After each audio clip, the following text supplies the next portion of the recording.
Hey Gemini, this is TC, your guiding chariot. Welcome to your second reading for July. It's situated over here. I hope you guys are doing well. This is going to be a timeless general reading for all Gemini, Sun, Moon, and Rising. Timeless because we all know time is an illusion, so no matter when you find this message, whether it's this July, next July, September, the message will be just as relevant then as it is today when we're filming.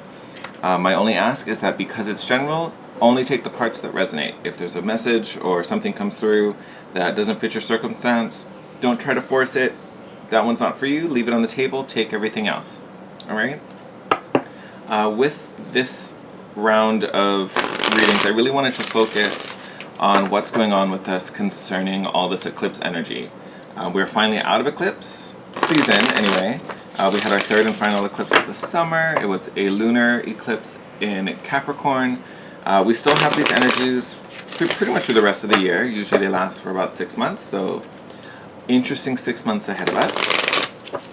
I kind of wanted to focus on what this shift is really doing for us and for each of us as a sign. Now, this may be a little different depending on your rising, so this part you may want to watch your rising if you are not a Gemini rising. But generally, Geminis, the shift that's happening for you has to do with surrendering as you're going through a full transformation. And I kind of feel like we were talking about this last week, right? This new phase and new growth. But this week, or not this week, but the energy from this eclipse is really about getting you to surrender into that flow and surrender into, the unfolding of this plan. Oh, thought that was going to pop out. All right. So that's the intention for this reading, to see what you're going through, especially energetically, and how we can use that to our greatest advantage.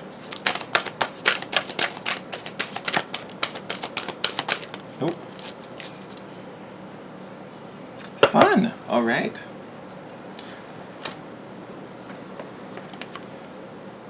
So here we got Diana, little huntress, but focused intention.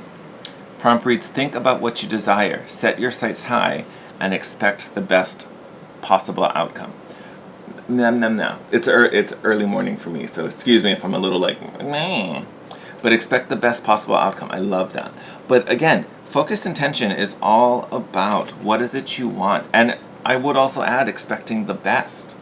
It's not about, okay, so I really want to be here, but I'll aim for 70% and I'll be happy with where I get. No. We're aiming for the full 100. The full 100. If you want to go for extra credit and aim for like 120, even better. Do that. This isn't about, I'm trying to think, what's that phrase? Aim for the moon, even if you miss, you'll land amongst the stars. Like, that's a great sentiment. It's wonderful. And it is true.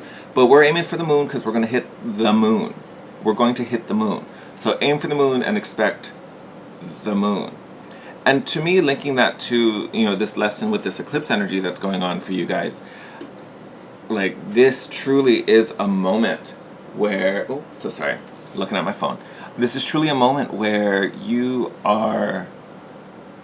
laying some groundwork. You're laying some intentional footholds on where you want to get to. So if you're telling yourself, I'll get to mid-level, that's great, that's fine. You're limiting yourself. You're cutting that support off halfway. Like, that's literally what you're doing. Right? Like, put the action behind it. You deserve it. You can do this.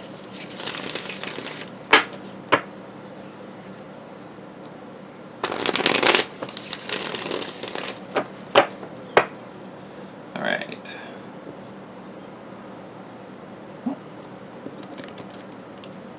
Come on, tablecloth. You're being problematic.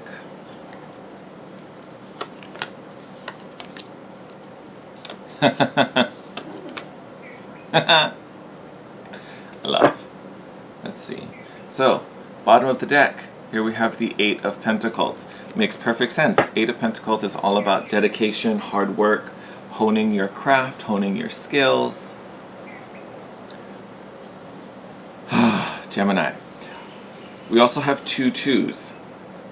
So we have the 2 of Swords and the 2 of Pentacles. So, what's so interesting there? Twos are always about making a decision.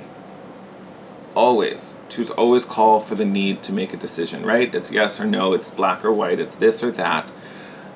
With these particular twos, sometimes the Two of Swords can be a block, right? You can kind of see the swords here are kind of crossing the path, holding you from going forward. A lot of times, and what I really think is going on in this reading for you, there's a lot of unseen. Normally this card features someone who has a blindfold over her face. So she can't see the way ahead. She doesn't know all the facts to make the right decision. And with that, it's being paired with the Two of Pentacles, which is all about flow and being fluid and balance and kind of weighing all the options out. So yes, a decision needs to be made. Are you prepared to make it just yet? No. That's why you have to kind of surrender into this transformation. You're not in the place to do it just yet. Now, I will tell you, because these twos are popping up, the time is going to be soon, and it probably will be sooner than you think. So you really need to get in tune with what it is you truly want and desire and where you want to be headed. Like, that's the thing. You need to decide. You need to decide, do you want to be in this relationship? Do you want to be working this job? Do you want, to advance and promote to the next level, whatever that is? Do you want to build a family? Do you want to da-da-da, like, fill in the blanks? Like, and it's easy to be like, well, yeah, of course I want the promotion. I want to make more money. But it's about that intention. Do you want, like, because you could get a promotion anywhere. It doesn't even have to be in your same company or same line of work. Like, you could go elsewhere. You know what I mean? Like, are you doing what you truly want to be doing? Are you living the life you truly want to live? All right? You also have the World card, which is an ending. And it's a beautiful ending because it's like the culmination of, like, reaching the finish line. So this to me is signaling that old you that is starting to fade out to make room for this transformed, more enlightened, wiser, smarter, more capable, yada yada yada yada version of you. We also have Temperance, which is a card of patience. Makes some sense because here we're not ready. We're not at that point yet. So be patient. But we still got work to do in the meantime. But this is also a card of divine timing as things start to come together for you and we start mixing all the ingredients into the cooking pot and they start to brew and bubble away. So again, not ready, but it's going to be ready pretty soon. But again, it's all these elements coming together. You're literally staring at the finish line. We're going to get some clarification. I love. All right. I'm going to keep that there so you guys can look at it. All right. So, I love you have the Two of Swords. So, blocked, blinded, unsure, clarified by the Ace of Swords. I love this. So pure mental energy. This is all you, boo-boo. You are an air sign, Geminis. So Ace of Swords is the truth, the understanding, the clarity, the perception. To me, this is what happens when you surrender. When you just fall into it and be like, all right, I don't know what the next step is. I don't know what the next, course of action I should take is, but I know the direction I want to head in. This is it. This is it. This is you speaking your intention, putting your intention out there. And again, this is communication, right? This is intention, this is thought. Ace of Swords isn't necessarily about action, right? But this is the compass point that points the way. This is the arrow tip that points you where you are going. So you get rid of that second sword that's blocking you, and then you're just left with your true decision, right? And then this Two of Pentacles, the need to be fluid and kind of go with the flow and try things out and experience some things so you really get more information to make this decision. Clarified by the Wheel of Fortune. Love this. The wheel is turning. And I like the depiction in this particular deck where you can see all these like strings and ribbons and cords all kind of laced over these like tree branches. To me, that's about the untangling, right? It's kind of like we're untying the wheel so it can spin freely. And I know like the meaning in it is slightly different, like the actual meaning of why the card was designed this way. But like when I look at it, that's what I see. It's like we're getting rid of all these entanglements to kind of release. right? And those can be so many things. They can be old attachments to, your former life. Maybe it's like a former lover, former relationship, former employer. Could be stuff from your childhood, things your family said to you that make you think and behave and act and feel a certain way. It's like untying all of those connections just so that literally this wheel can spin and bring you the good luck, bring you the fortune that you've been seeking. Clarifying the world, we have the Seven of Wands. Beautiful card in this deck. To me, this is all about taking your own stand, being independent. I don't care what you say, what you think. This is the way I'm going. This is what I'm doing. Perfect energy. And with this independence, again, this is about your transformation. You are changing. The situations and the people around you may not be, and that's on them, right? You can't force other people to change. You can't force them into a place where they're not going to go. But you don't have to stay stagnant just because they're not evolving either. You know what I mean? Like, you still have to push it. You still have to go. Then we've got the Seven of Pentacles. And it's funny, so we have Temperance, which features the Angel of Patience, being clarified by the Seven of Pentacles, which is all about patience, planting the seeds and letting them grow. Right? So more indicative of, the time's not here, but the time is coming. So before that time comes, we want to make sure we kind of close out this cycle. Well, it's going to close out regardless. It's a major. But we need to use this time to really figure out what is it you want. What is you want? And I mean clearly. Like, it's easy to be like, well, I want more money, I want, my soulmate. I want, that's easy. That's easy. What's kind of being asked here is really a clear, defined answer. So it's like, I need a job that allows me to work from home, pays me this much, so I can make this much money in a year or a month, or, break the numbers down. Doing, this particular field that I'm super passionate about and feel dedicated to.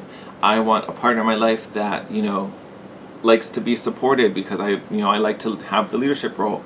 I want a partner that supports me. I want to support a partner that, provides da-da-da-da-da. It's all those things. I want to feel this way when I walk into my house. I want it to da-da-da-da, look a certain way, feel a certain way, be styled like this, da-da-da-da-da, be in this particular neighborhood. Like, it's not about nailing down these super minute details, right? Like, I need to live at this address and the house has to be da-da-da-da-da.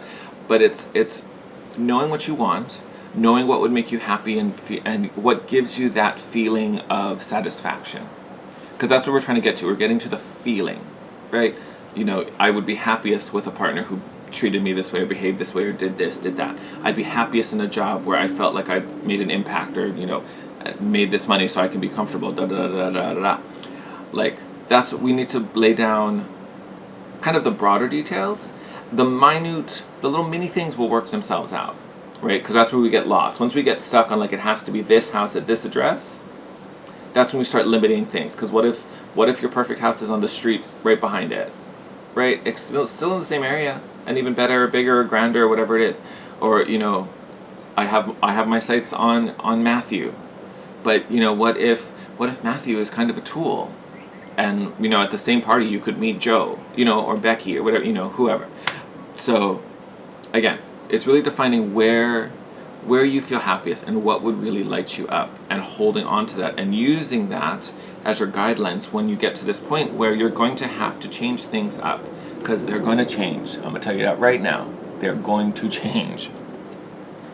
You have the world coming up, so old cycles are about to clear out, or the way things are won't be the way they are. And like I said, this eclipse energy will be around for the next 6 months. So 2020 might stay the same for you, just kind of knowing that things are shifting and new things are happening. Come New Year's Eve, things might turn on its head. Or their head, sorry. That's bad grammar. Whatever. But things may turn on their head. Literally, this wheel could all of a sudden be free and just do a full 180 and everything be different. You need to know how you're going to fit into that by really knowing what you want. And that's going to guide you. That's going to guide you. That's why, your underlying theme is dedication here with this Eight of Pentacles. Because there's some major work, and it feels very internal work that really needs to happen so that you're ready when this moment hits you. That's real what it is. Because I would also bet that it might come quickly, because we have some lightning bolts in this Ace of Swords. So it's going to be sudden and fast. This truth, this message, this communication is going to come in like that, like a lightning bolt. So again, you need to be ready when that happens. All right? All right, my lovely Geminis. I'm going to wrap up your reading there. Super exciting. I'm kind of excited to see how like your readings coming up will be. Some big stuff, but big transformations, and it's really about surrendering into them. All right, my loves, thank you as always. Thank you so much for watching this video, coming and supporting my channel. Thank you for all your love. If you're not already, please hit that subscribe button down below, wherever it is. The Timeless Tuesday reading is up for this week, so if you haven't, please go check that out. Let me know what you think about it. It's a new kind of series, or I don't know what you want to call it. New thing on this channel, so it would be helpful just to kind of know what you guys like, maybe what you guys would like to see moving forward. It would just be cool. But you let me know. Stay safe, stay sane out there in our crazy world right now. I am wishing the best, and I will see you next week. Bye, Gemini.